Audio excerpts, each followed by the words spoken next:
Hey everyone, my name is Justin. I'm glad to be here with you today. Thanks for joining in. For those of you who are here already, for those whether you're watching live or watching later, I'm really excited to be here today to kind of start breaking down a few things about Jacob Collier and his guitar playing.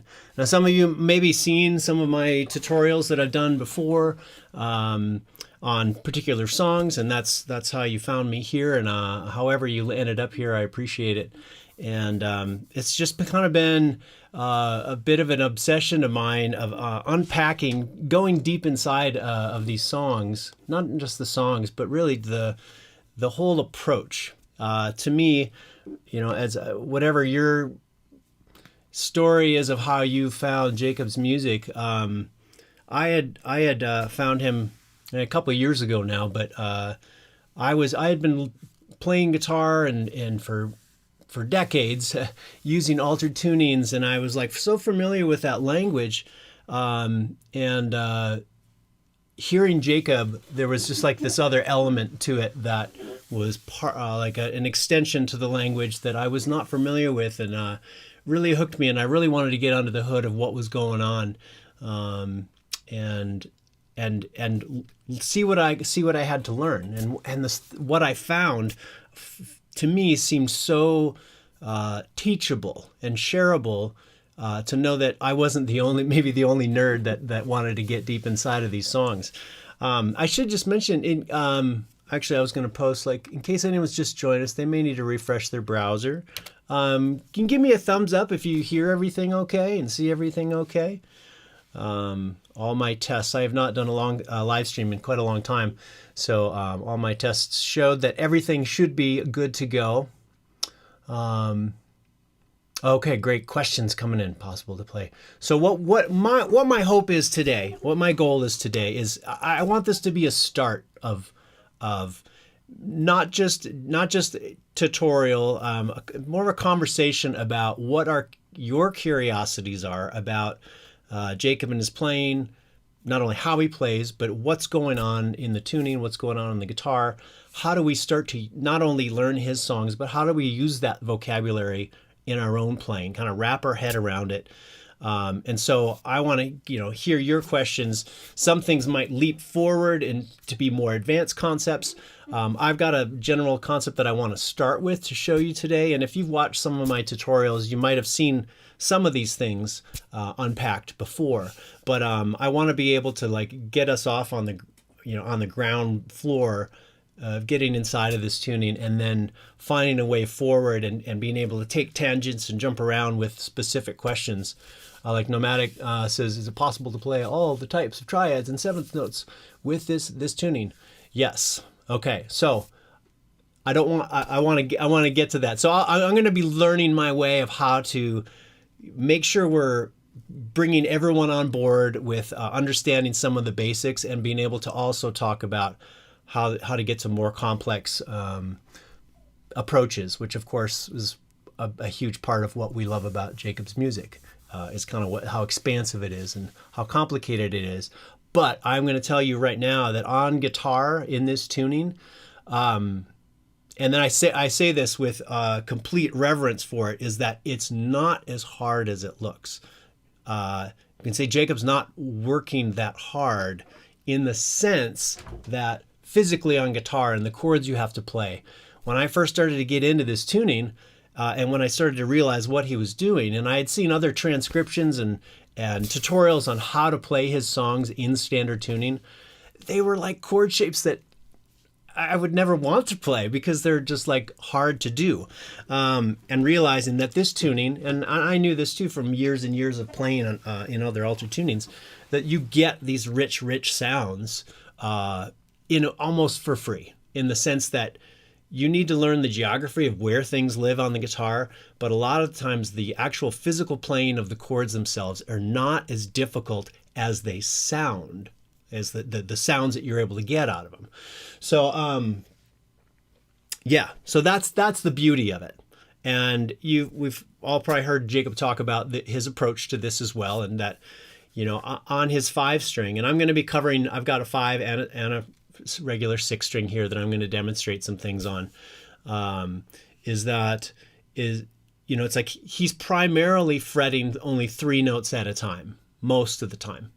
That's where we get all of our harmonic languages, all our major chords, minor chords, diminished chords, and their inversions. And I'm going to unpack what those things are. Some of you, again, if you've seen some of my tutorials, the language and the concept might be familiar to you. So I want to find a way to have this become a series, or, you know, continue to do more and more videos to show you the basics, continue to evolve, take tangents, dive into like some deeper subjects as they come up. So why don't we... let's see, let me grab a guitar and we'll get going here. Okay, let's see. I'm going to start on 6 just because that's what most of you probably have. Actually, let me know, does anybody have a 5-string?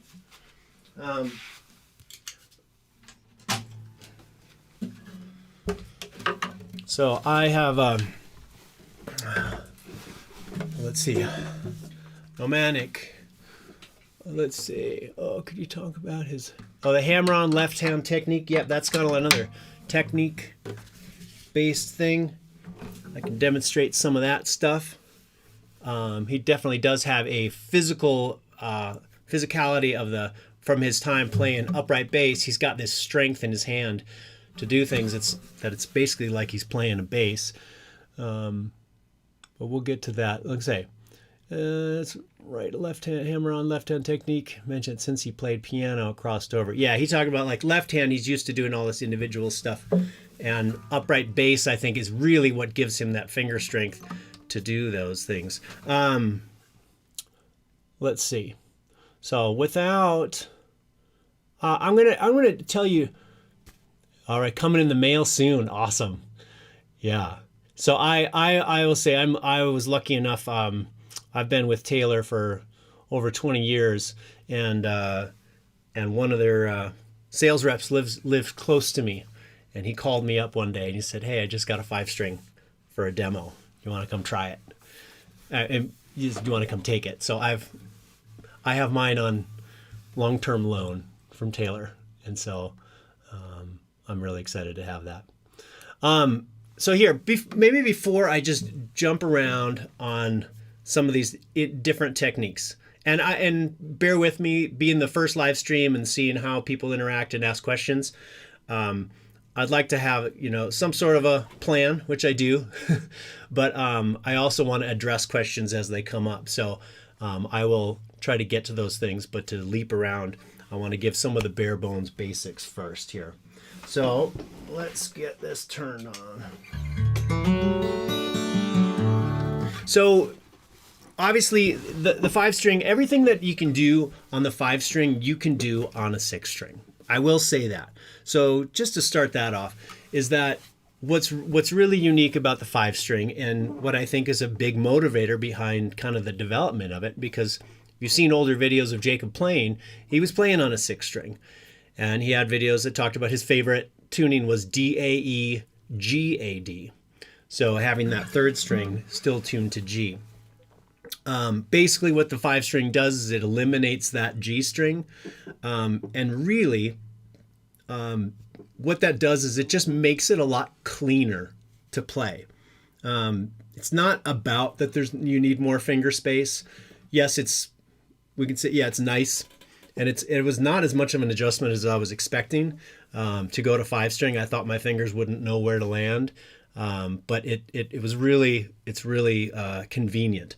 But it basically, watching old videos of Jacob play in 6-string, it's almost as if he avoided that 3rd string, or that 3rd G string is just kind of, because of the way this tuning works, having these A and D strings on top and letting them drone over the chords.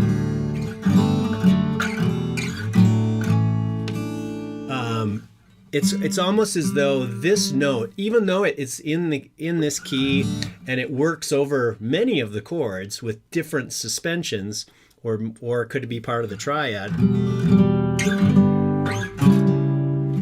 It's part of many of the chords, but it was kind of like one extra note that doesn't necessarily always need to be there, and sometimes you have to work a little harder to make sure it's not there when you don't want it. So to me, I think the whole idea behind the 5-string guitar is it makes it cleaner to be able to just create these triads, 3-note chords on the lower 3 strings, and using just the top 2 strings, which again, in this tuning, I reference everything as though we're in the key of D, just because the open chord is a D chord. Put a capo on it, of course, the note changes, but the shape is like what I'm referring to as a D chord. And I'll unpack some more of that as we go here. Yeah, the G is kind of pesky to mess with at times, but it's just most of the time, it's, let's say in the key of D, that G is part of the key. So it's kind of like, do you want it, that extra suspension? That would be a sus4. On your 1 chord, maybe you don't want that suspension unless you're really, having that inner voicing resolve. But on your G chord, it's your tonic. On your E minor chord, it's your minor 3rd. On your C sharp diminished, it's your flat 5. So there's 3 chords diatonically speaking in the key of D that it's in the chord. And that's not even, and when you go to your 5 chord, it's your flat 7, making it a dominant. So it's almost a desire, Jacob will do a dominant 7 chord like this, and I can switch camera views and stuff and show you things up more closely. But I'm just saying, the argument for a 6th string and having that tuned to G is not the end of the world. Jacob made it work for him for a long, long time, and it's inherently in those. If it's already in 4 of those chords, and it's part of your 4, your dominant, your 5 chord, your dominant chord, and your 2 chord. So it's already in, a lot of the chords that you're going to be building your main progression out of. And no matter what complexity Jacob adds to any of these songs, they're still based in Western harmony. When you really break it down, like what started it all for me was Little Blue, I'm sure that story is not unique. I'm sure it's for a lot of people. It was the video he released that September of him in the church with the choir and everything. And because it was the sonic palette that I had been living in for years with altered tunings. 2, it was up close enough to kind of see what he was doing, and to realize like if you watch a jazz guitar player, they're like all over the place. You're like, he's not working that hard. And I mean that as a brilliant solution to get these great sounds without it being physically hard to do. Oh yeah, nomadic. Yeah, that G note is still part of your key, and it works in over many of the chords. So it's not something that you have to avoid. However, when Jacob starts to do modulations like he does in that second pre-chorus of Little Blue, then even the top droning strings on the top, once you go too far outside of the key, those other notes are not necessarily part of the new key that you're in. So all you just have to do is kind of avoid them, and which he does, and sometimes barring up on the top too, to minimize which notes you're allowing to ring and which ones you're just focusing on paring down to notes on the lowest 3 strings, which still gives us that whole harmonic component. So point being, okay, so Little Blue is what got me started, familiar language. So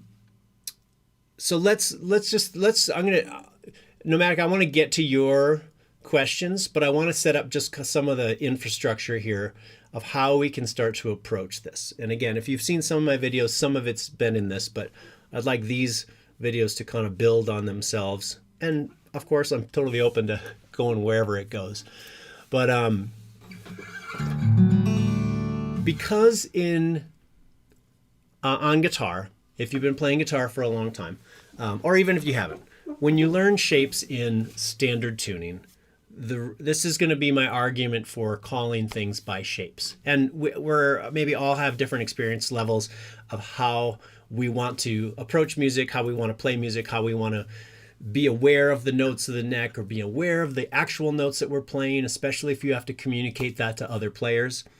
But I mentioned already, it's like I call things by what I'm calling their shape in this tuning. This open, we're going to call it the 1 chord, for the sake of example, is the new D shape. And as I go up diatonically, or just with the chords within the key of D, I'm going to refer them to what that shape would be. Like that would be an E minor shape, and we can unpack why that is in a little bit. But the point is, when we learn on standard tuning, and if you all learn let's go like this here, and you learn, is that going to switch here? Oh, I got to go to this. You learn a D chord, you call that a D chord. And many of us will call it that even before we know what the notes are that we're playing. But that's the luxury, or maybe the crutch of guitar, is that we learn a lot of shapes. And it's even the same when people learn scales. They're kind of like, well, I learn a pattern and I repeat it, and I don't know what the notes are, but I know that the pattern is right. So I'm not arguing one is better than the other, but for approaching altered tunings, because if you've been playing in standard tuning for a long time and you've started to learn where notes are on the neck, as soon as we change the tuning, all those notes have moved. So it becomes another hurdle of like, well, where is that note? And yes, of course, it's valuable to learn that. But I want you to get in the front door and look around for a while before you know where everything is. Because that to me is rewarding, to be able to start to make sounds and know those shapes. As opposed to if somebody said your first guitar lesson, say, okay, play a D, an A, an F sharp. And you're like, well, I don't know where anything is. And they're like, okay, well, here's the shape, play that. Now you're playing those notes, but you don't know where they are. So that's the general idea. Well, I mentioned this on another video where Jacob he did this video for Taylor Guitars, and he was talking about Little Blue and explaining it. And that song is capoed on the 1st fret. So he wasn't calling this a D chord, he was calling it an E flat, and then he called everything by pitch. And so as a guitar player, to me, that was like, well, 1, I'm not thinking of it in that way. 2, if he hears a note, he knows if it's E flat, he knows if it's B flat. So he has that frame of reference. And 3, he plays that song on multiple instruments, so he's thinking of pitches and where he needs to go. Maybe less so than patterns. That's just an assumption I'm making. So we're going to call it by the shapes. So as a basic approach is in this tuning, and this is what I'll kind of show some of, shapes are wonderful. I'm glad you like them too.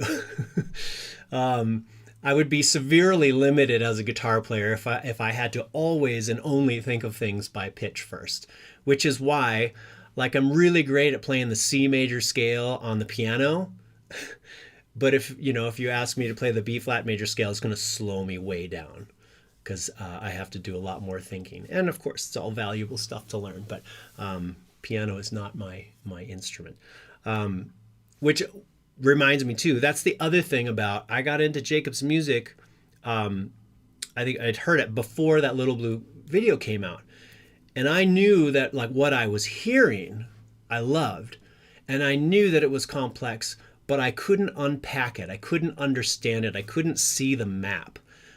What he does vocally, what he does on piano, my brain was not there to, in a way to be able to understand it, in the sense that, like, oh, I heard a modulation. I don't know, what he did it from, or what chord was the trigger, or the, pedal note. I couldn't do that. But on guitar, all of a sudden I was like, I see it, I hear it, I understand it. So that's why I got so fired up about digging into this.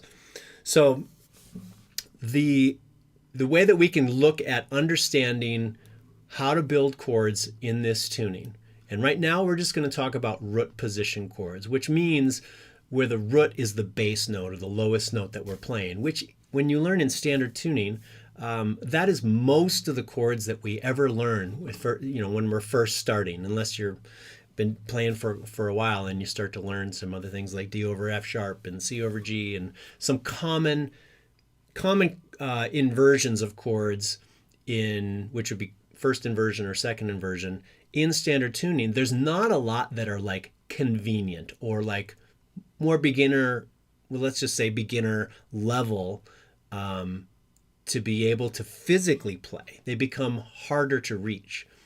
And in this tuning, all the root position, first inversion, second inversion, and even third inversion, which I haven't done a workshop on yet, they all happen within the span of 3 frets.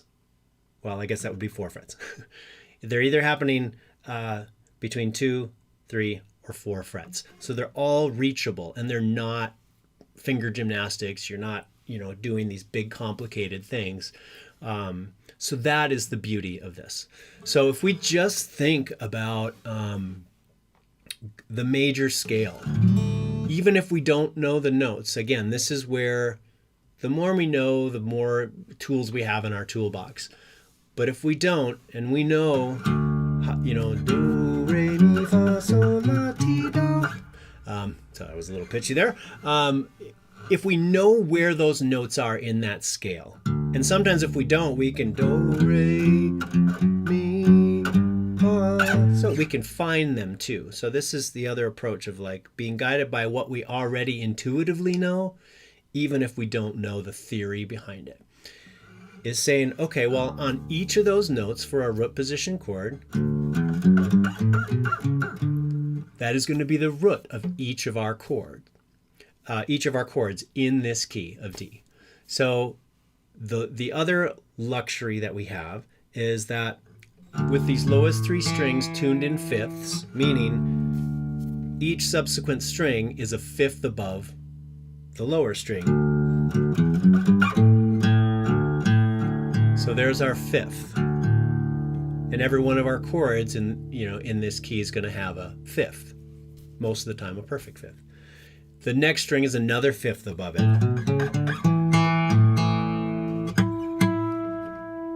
Tune slipped a little. So what, now that we've got that, if I know that that's my D note, and I know that's a fifth above it, well, that must be that's the fifth of my chord.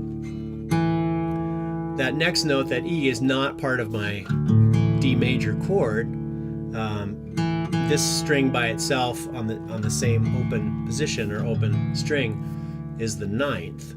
1, 2, 3, 4, 5, 6, 7, 8, 9. And so you get, or the 2nd.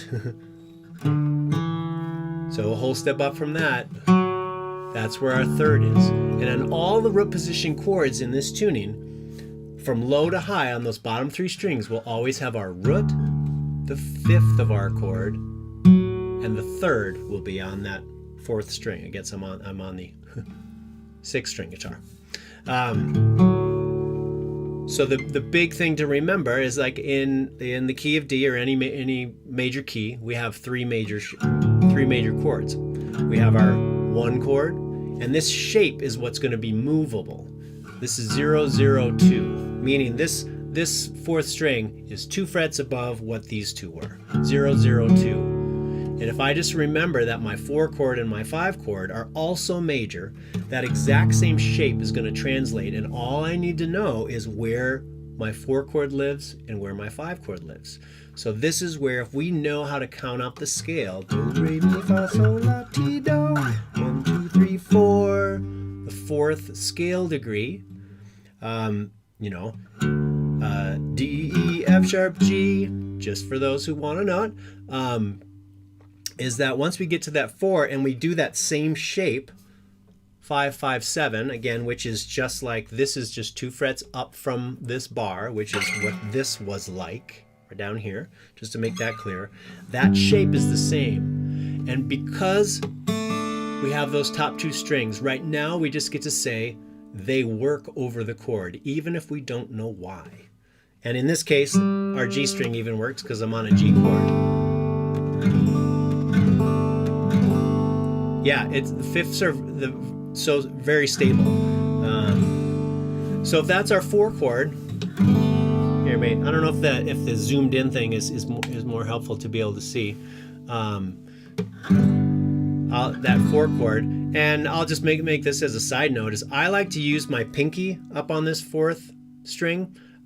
Jacob tends to only use his first 3 fingers, and you can reach it just fine. However, when we get into looking at some of the inversions, when we use inversions, to me it's more convenient to have my pinky up there, but go with what works for you. So that 4 chord is, we've got that shape, and our 5 chord, just a whole step up from that. So now we have the basis with those 3 chords. We have the basis of, I don't know if it's of Western harmony, to have 1, 4, 5, and then there's a million songs that you can play just with that one shape in that one position. So once we have that, and of course this is not getting into like when you modulate and you have a new major shape in a different place. The beauty of it is when you do modulate, or when Jacob does modulate, is all the shapes are the same. Now in standard tuning, sometimes that would be the case if you're playing bar chords. Like you might play the same shape and it might land someplace else. But it also might be a different open position chord where you do have to change fingering. So there's a really repeatable shapes. And I have found that there are, I believe it's 6 that are the ones that he uses in 6 shapes that he uses in every song on guitar. And depending on the song, sometimes he adds, 1 or 2 more depending on a passing chord or something. But there are, then I expanded up to like, okay, then there's 9 that you can learn to have almost 95% of his chord vocabulary of the shapes, in terms of shapes. And then I've gotten into doing some 3rd inversion ones that work really nicely, which I have yet to see him use. So like I've just kind of dug in for my own sake of like, what else is available here? So there's something like 12 shapes or something like that are really repeatable. See, I'm already starting to jump around. So if we have some basic understanding of music theory and know that and remember that this 4th string is where the 3rd of our chord lives, root, 5th, 3rd, then the question I always ask is, well, what do we need to do to make a major chord into a minor chord? And the answer is to flat the 3rd. So when it comes to, no, I have not tried the electric. I don't know a rep for those guitars here locally to conveniently be handed one and being able to dig in. But in general, I'm more of an acoustic player. I do have a baritone electric back there, which I absolutely love.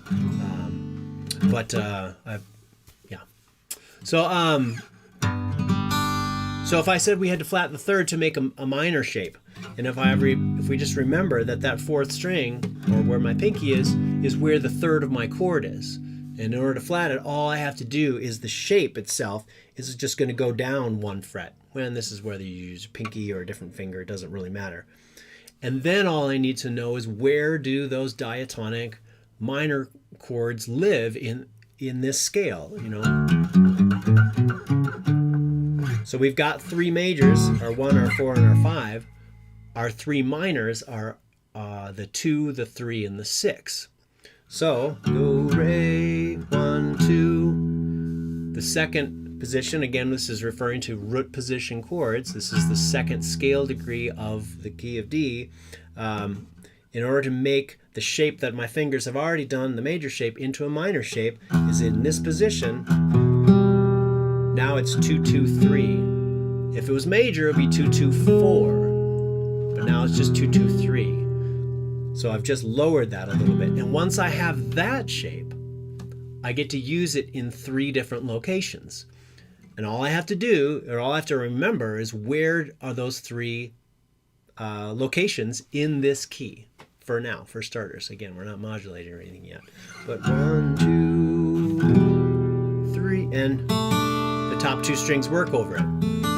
Now you'll notice as I demonstrate some of these other ones, there sometimes are some of the notes in those top two strings, they start to sound a little less sweet. It's still diatonic, it's still part of the key, but what the extension is sometimes has a little more tension, a little more desirable or less desirable sound characteristics to it. So on this one I can also leave the G open because it's the G note, which is the same as the minor third of an E minor chord. So going up the scale, 1, 2, 3. Now here's where because it's an F sharp minor chord, my open G does not sound great over it. So this is where I just let my finger, this finger, either one of these is, if you just kind of bring your fingers down a little bit, and maybe I'll go back to the left-hand camera here. My button's not working to do it. Instead of having that open, I just tip my hand down a little bit, and it's just kind of muting it. So there's the 3 chord, minor 3 chord, and if I can find where the 6 goes, do, re, mi, fa, sol, la, 1, 2, 3, 4, 5, 6.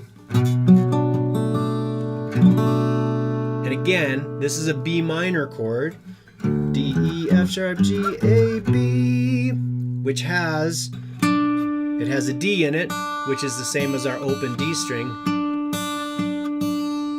Let me try this one. Let's do this view so you can see both of what I'm doing. Maybe not that one. Let's do this one. That's still not the right one. Here we go. Sorry about that. So this one will show you both. So my open first string is the same note as the minor third there, but in a B minor chord, we have an F sharp note again. So that F sharp and our open G string don't sound great together. So that might be another spot where I just mute it with my fingers resting against it. Now the other thing that you always can do, and I couldn't tell necessarily from videos that Jacob does this, but is you can always fret 2 frets up from your root on that 4th string to avoid having to mute it. But it's not a voicing that I've heard him use. So there's always a way around it. Yes, that requires a little bit more problem solving of like where do I need to be in order to change the voicing or to fret that string. So I typically don't demonstrate those on my transcriptions and tutorials because it's just like, well, of course there's always another thing that you could do. I'm just trying to go sonically live in the same world that Jacob does with this. So now we've got 3 major chords and we've got 3 minor chords, and we've only had to do 2 shapes.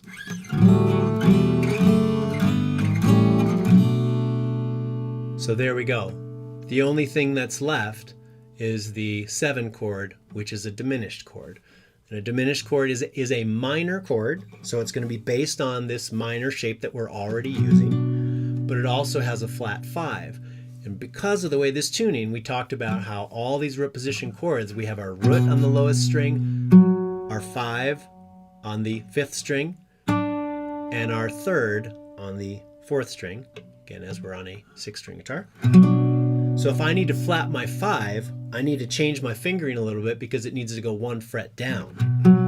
So once I know where I'm supposed to build this, 1, 2, 3, 4, 5, 6, 7. So if I started with the minor shape, there's that, but I have to flat the 5, so I have to change my fingers a little bit. So now it's root, flat 5, minor 3rd, and root, flat 5, minor 3rd. Now what I love, again, this is where, when I first heard Little Blue, you know, and you hear this in so many of his songs, like all of a sudden there would be a chord that your ear is not prepared for. You're like, what in the world was that, and why does it work? That's where my curiosity was just like, okay, I see it. I see that it's not hard to play, but why? How do I know that I have permission to use that there? You've seen Jacob use pinky on that B minor chord. Yes. So he does that. He does that for the pre-choruses of Little Blue. 'Cause you're not so far away, I hear you say. So he does that, and this goes to your first question, Pneumatic, when you talked about understanding where the sevenths are. Because if we're really only playing triads, 3 notes on the lowest 3 strings, and most of the time it's just in root position, first inversion and second inversion, it's just a root, a third, and a fifth. There is no seventh that we are fretting. When we get to third inversion chords, that is where you put the seventh in the bass, and we'll get to that later. Is that the seventh in all of these chord shapes? See if the easiest way for me to break it down is that you have two locations for it, only one or 2 different ways to fret it, and there's only the only one I've seen Jacob use is where he uses his pinky here on a minor chord. It's barred across the first 2 strings, 3 frets above the root. I'll go back to this. My button programming thing was not working. So on a B minor chord, what would be the 7th? So actually, and before I even do it, because this is a good chord to do an example on, right here, when I'm barring this I'm on the 12th fret, right? So the 12th fret is 1 octave above the open strings. So, and this, even without barring, the 7, which would be a minor 7, which would be a whole step down from the root of a B minor chord, would be an A. And we have that with our open string. Our open string is already an A. So that technically is already a B minor 7 chord because we have that A in it. So if I'm barring up on the 12th fret here, that's also an A. It's just an octave up. And the 12th fret of the first string is a D, which is the minor third of the B minor chord. So in this version of looking for the 7th, your 7th is always going to be, when we're in root position here, is going to be 3 frets up from wherever your root is on that 2nd string. That is your A. That is your minor 7th. So, and that's going to translate to any other place that I put the minor shape. If I go down here to the E minor 7, I have E, B, G, and then D. I'm fretting the D. Now, again, even without fretting it, I have the open D string on top. So if I even just do that, just play that E minor shape, that's what the coloring or the extensions that this tuning gives me, is it gives me an E minor 7 or a minor 7 sound, as well as a add 11. Again, this is where we can talk theory, but I don't want you to feel lost in it if you're like, well, I don't know what that is. That's where there's always more for us to learn. But in altered tunings, it's like if we learn the basic shapes and go, do I like that sound? Yes, I do. Do I know why it sounds that way? No, I don't. That's still okay. You still get to play on the playground, right? Because that's what this is. It's like it's giving you things that you didn't know were possible without having to work harder for it. And I'm not arguing for not doing hard work. I'm just saying we get inside this, magical, what would the equivalent be? This playground, musical playground, without understanding exactly why things are the way they are.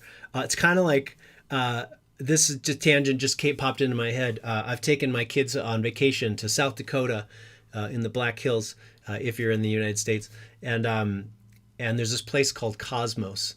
and it's this house built on a hill at an angle, and the whole, I think the house maybe was 1 point flat, and then, or something, I'm not exactly sure. They say that it's like an energy vortex. But the house is built on this big slant, and everything inside, when you walk inside, because our mind sees us in a house, we think everything is level, but you're able to like lean to the side. And it kind of messes with your head, and everything looks off, and balls look like they roll uphill because our brain is going, well, a house is square, and level.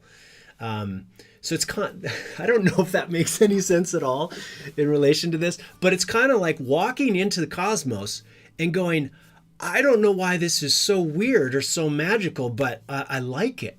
And that's what I really think these alternate tunings are like. So pardon my random analogies. My brain does that sometimes. So this E minor 7 chord, oops, because I can do it this way with the open strings, or I can do it this way and it's just a different voicing. They are the same notes. Adding the A, open A, or the open D, but if I fret a fourth up from there, now I've got a D, and then I have an A. I've just flipped them and raised them up a fourth. So they're both E minor 7 chords, but it just has a slightly different character to it. So if that's where I get the sevenths, and that would be the same for the minor 3 chord, because you're not so far away. This major chord, this is the major 7, because the 4 chord in the key of D is a major chord. We already covered that shape. But now where the 7th is, diatonically speaking, the 4 chord would have a major 7th on it, which means it's going to have an F sharp in it, a half step below what our root is of the G. There's G. Now this I will say, this major 7 chord shape is the hardest one to play of all of Jacob's songs. And the only reason is because it's quite a stretch. So because it's 5, 5, 7, we'll just say we're muting that G string, and then 9, 9. So whatever works for you, whether you're using your middle finger or your ring finger here. But the reason why this is what it is,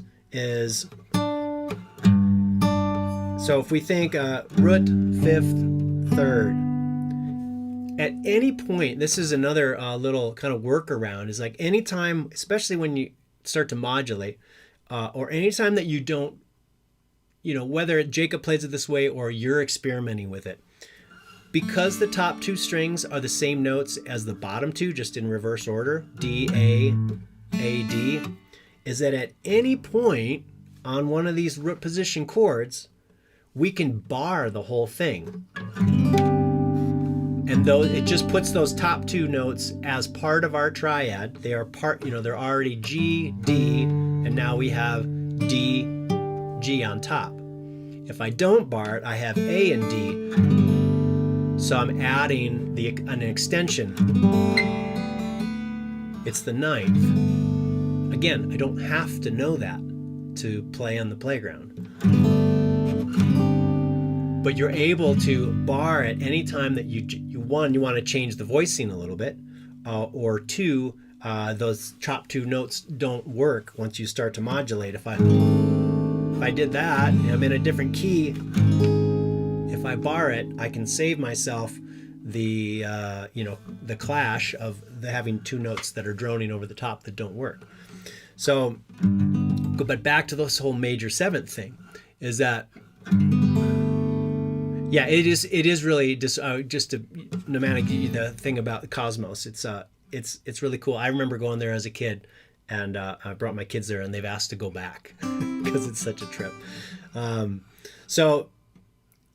One, I could just tell you the 7th lives on that, again, when we're playing root position chords, it lives on that 2nd string. On a major chord, in order to get the major 7th, which would happen on our 1 chord and our 4 chord, is that it is 2 whole steps up from wherever our root is on the 5th fret. Why is that? Well, if I have root and fifth, my second string is also the fifth. And if I go up the scale, 5, 6, 7, there's my major 7. And the top string, if I'm barring the whole thing, which Jacob does, is if my second string is the same as my 5, my first string is the same as my 1. Going up the scale, do, re, mi. It's my major third. I'm putting the major 7th and the major 3rd, which is already part of the chord, on there. So that's why those two work.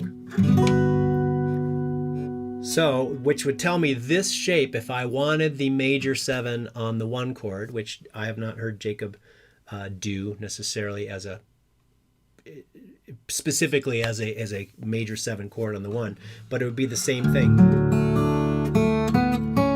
It would be on that 4th fret or 2 whole steps up from that second string. I could do that.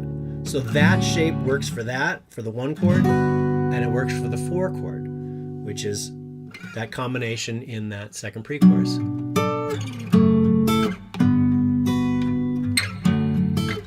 So that's where those 7ths live in the way that Jacob bars them above.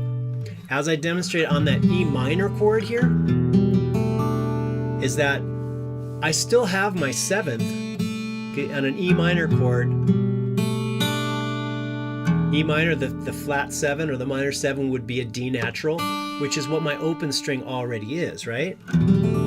So I can do it this way, or I can just do it just fretting this and letting the top 2 strings ring, which means that shape is movable as well to get our 7 chords.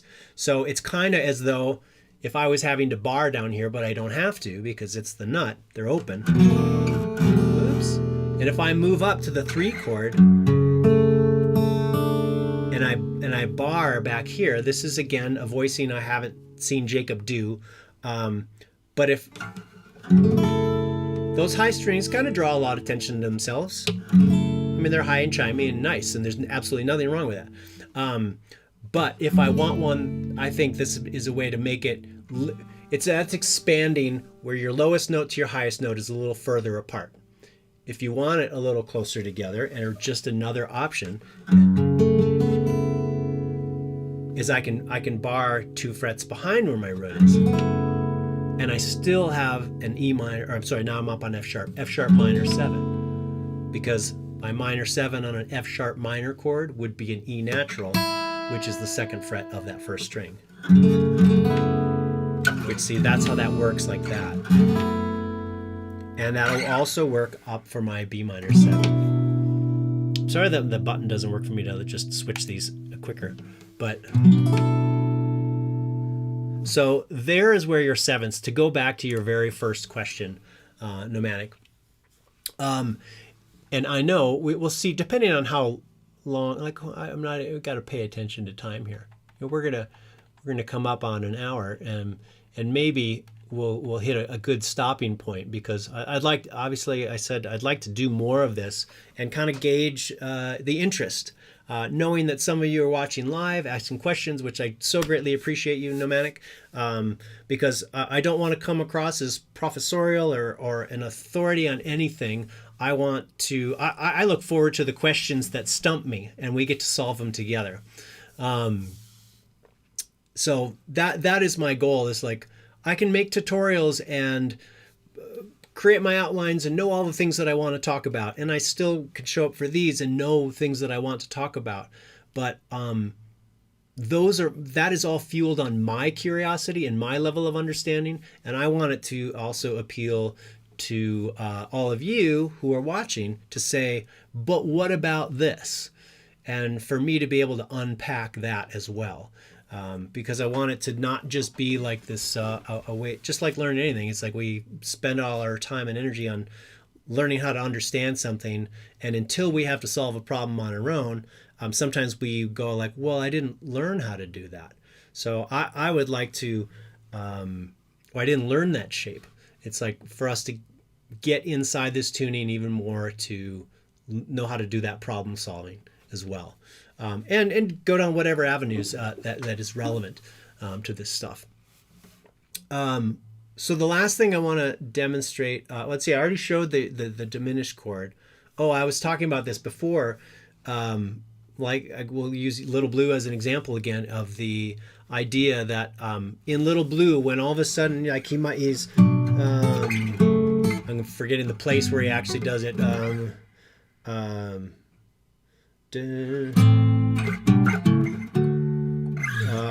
I'm forgetting the plot spot, but it's when he does that, and I'm blanking on the lyrics in that spot right now. I can't even think of it right now. But when he does that, I believe that's the spot in the song where it's the first time, not the first time he plays a song that's non-diatonic. This A minor was non-diatonic. Oh, and and before I get too far ahead, I still have to show you the dominant 7 on the 5 chord. But since I'm talking about this, is that where he went chromatic and inserted a chord that I was like, oh my gosh, it's magical. What is it? And what I found, and this is going to be its own video. It's about talking about, even when I would teach altered tunings, I do other workshops and lessons, and I might teach DAEGAD, which is very similar to this, DAD, GAD instead of DAE. So that's kind of been like a world that I've been in for a long time, is that I would be like, here's the shapes. And, the 7th chord, it's a diminished shape. Don't worry about it. You know, and I'm used to teaching songwriters. So it's like, you're not going to use it very much. So don't let that intimidate you. Because some people are like, diminished, I don't know what that, I don't know what that is. Or when would I play that? Like, that's not part of any progression I've ever learned. What blows me away in Jacob's playing, and obviously this is not a new concept in music, but on guitar in here, when we learn the diminished shape and when we get to learning the inversions of each of these chords, but specifically the 3 inversions of the diminished chord, and without going into a lot of depth of explaining what those are, just there's 3 different ones, is that he uses them as these chromatic passing chords. And I don't want to go too in depth of it, but it's the idea that we start to get a lot of these, I'll just call them Jacobisms because it's the world we're in with this tuning. But again, it's not a new idea. But this is why when I saw that video, I was like, okay, I see it. I understand why that works now. Is that you can insert any one of these diminished shapes in any of the inversions chromatically between the diatonic notes of the scale, and it will, depending on which one you use, it'll always seemingly lead into back to one of the diatonic chords. So that's a much deeper well. So I don't want to just skim over it, but I also want to save it to go more in depth. So it's just to be excited about learning the diminished chord shape, even though it's the one thing that I told people, don't worry about it. You don't need it really in folk music. In this tuning, once we know those 3 diminished shapes and we start to experiment with inserting them between chords, all of a sudden it's like, there it is. There's that sound. So I'm going to play one little short example. So that's our major scale in D right now. I'm going to play a chord on every fret going up to the 12th fret. And when I get to the diatonic chords, they will be the diatonic chords. And on every non-diatonic note,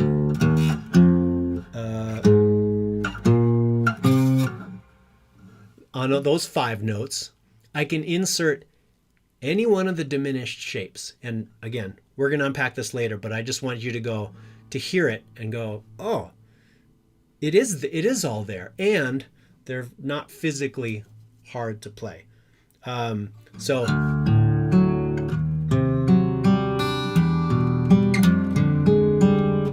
this is, I have to remember I'm on the, here, this is a good opportunity for me to switch to the 5-string. Just because it makes it a little cleaner to demonstrate. All the shapes are the same, but here I'm not having to adjust for skipping over the G string. So let's, because we haven't heard the 5-string yet. Let's do that. Bottom, here it is. Let's see. Oh, and I just realized my preamp for that guitar was on the 5-string setting. So my guitar may have not sounded exactly the way I normally have it dialed in. I had it set to the wrong one. But that's all right. That's what microphones are for too. All right, do you hear that all right? Barry Harris loved adding diminished chords in between. Yeah, the chromatic approach using diminished chords is not a new concept. But in the world that I had been in with alter tunings, and that alter tunings has, I said, it was like, it has been my world. It has been the thing that has drawn me to so many musicians. I was 17 years old and I went to see Crosby, Stills and Nash, because at that time I had, I'd maybe been playing acoustic guitar. I had been playing guitar for maybe about 4 years at that point, and I had recently transitioned from electric to acoustic, and I was getting into like, hey, I want to play songs around the campfire, and I know my GCD chords, and they're full of that as well, and like singable, fun songs, classic songs.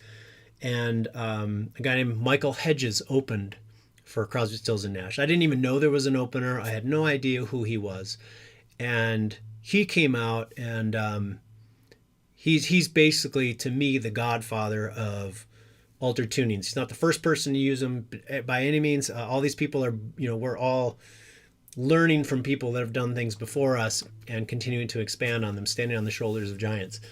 But he is a giant in the alter tuning world, in the fingerstyle guitar world, of making sounds on guitar that I had never heard before. 1, chordally because of the alter tunings, 2, technique-wise, all this stuff. So it really kind of blew the doors open for me to go, there's so much possible with 6 strings. Still so much possible with 5. Welcome, Ronana Mandu. Do you have any tips for beginners who want to play melodic on guitar? So here, Nomadic, Michael Hedges. That's awesome. Yes, he's the king. He's no longer with us, but he is the guy that changed my life in my approach to guitar and music. And I will just say, now that to say that out loud, as I'm here talking about Jacob, I would say that Michael Hedges led me down a path to follow lots of other singer-songwriters using alter tunings, which greatly influenced my playing and my songwriting and everything. But not for, then I kind of found the world that I like to live in. And not until I heard Jacob was my ear in the world of playing an acoustic guitar and the way that I approach music. It's very similar to like my Michael Hedges experience, to say, okay, I know he's playing guitar, but he's making sounds that I've never heard. And when I heard Jacob, I was like, I know he's playing in alter tunings, and it doesn't look technically difficult to play in terms of how long I've been playing and the way that Jacob plays. But harmonically, I was like, now I'm hearing things that my brain loves but doesn't understand, which brought me here, which is why I'm here today. So, and again, I'm sure that story is not unique. Many of us have kind of fallen in love with music again in a different way, to say, well, how do I find those colors? So the point I wanted to make, first I'm going to do this whole diminished thing, and then maybe we'll wrap things up here. So again, I'm going to play all the diatonic shapes that we already covered.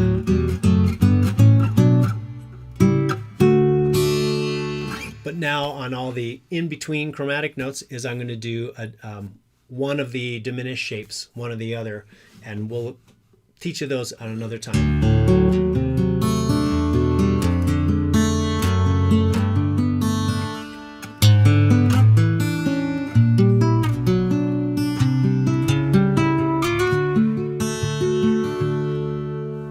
So right there, you're like, oh, that's that sound. Now, Jacob doesn't crawl around the neck just inserting them all over the place, except for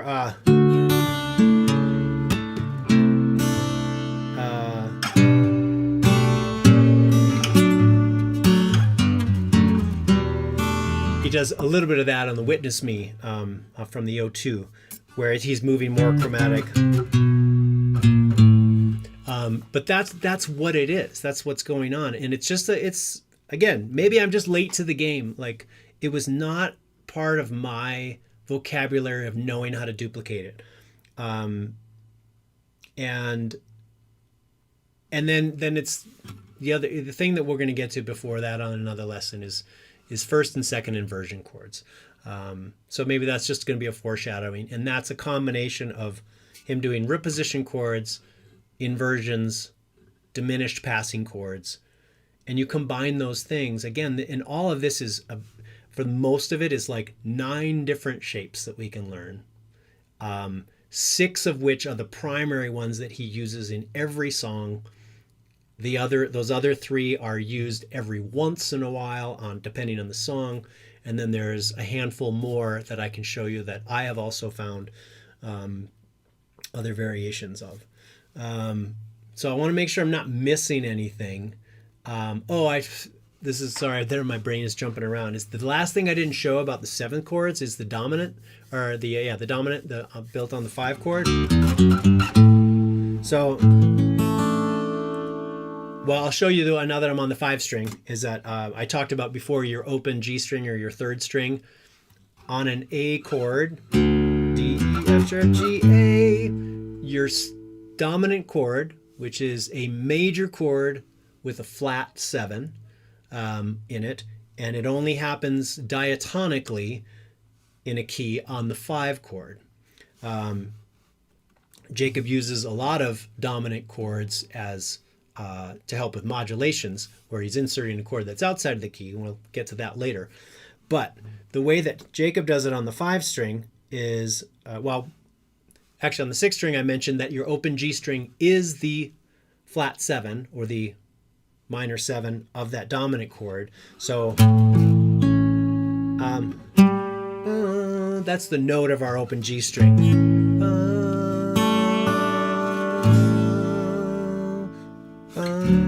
So that is built in, where we just play that our 5 chord, that major shape, and we let that open G string ring, will give you the dominant chord. But on the 5 string, Jacob doesn't have that. All of a sudden it's like, oh, the 5 string, it doesn't give us that free note. So now we have to fret it. How do we find that 7th? If you remember how we did the minor shapes, and I said that the 7th, the minor 7th or the flat 7, is 3 frets up from wherever our root is. Because that's a root, 5, 5, 5, 6, flat 7. Since our 2nd string and I'm on the 5 string guitar, these 2 strings are the same note, so the corresponding notes are going to live in the same fret on either one of those strings. So if that's my 5, root 5, there's my flat 7, or there it is there. Now, I haven't heard him play that version of a dominant 7 chord. He typically does pretty much all of his voice leading, chordally speaking, and the triads on the lower 3 strings. So he'll do. So now we have a root, flat 7, major 3rd. We've just eliminated the 5. And then the strings that are ringing on top, that's an A, so that's the tonic, and that is a D, which is the sus4, or not sus4 because I have the 3rd in there. It's an add 11. Do I have to know what that's called? No, I don't. But that's what he'll do for that.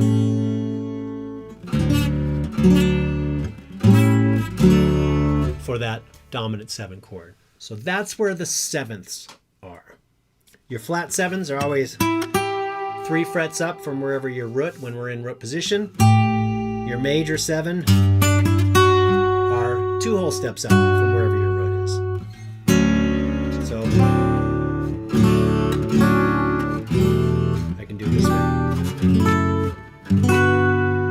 This is going to be a dominant 7 chord.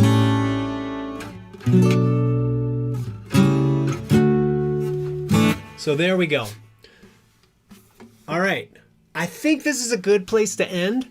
And I will tell you, I could do this all day long because, but I know not everyone has that kind of time to sit and do this all at once. And of course, this will be on my channel to be able to watch later. So please feel free to do that. Feel free to subscribe if you want to be notified when that happens, if you're not already subscribed. I'm going to continue to do this. I've got a lot of different layers that we can get into. But like I said, Nomadic, I so appreciate your comments and your questions because, and welcome, Saint Denis. Thanks for dropping in, or if you've been here the whole time. I really love the questions, the feedback, because I can talk about it all day, but what I really want is, is I want to address what you're curious about. And maybe you've experimented with the tuning, maybe you've gotten stuck somewhere, or you're just trying to find, wrap your head around some things. So I want to be able to answer questions as opposed to just talk about what I know, because there's plenty of things that have yet to be discovered. And I've also found certain limitations of this tuning and this guitar, or you could say any of these guitars, or maybe it's not a limitation, but it's directions that I'm curious if Jacob will go in, which he's done a little bit on some songs, where almost all of the songs that he does, he treats this open 1 chord, this shape, as his tonic or his 1. Most of it, and he capos only up so far as usually the 4th fret. He did, I've seen one where he does capos up in the 7th, but the idea is that eventually, since we're moving horizontally up the neck, our chords are going this way, eventually we run out of room.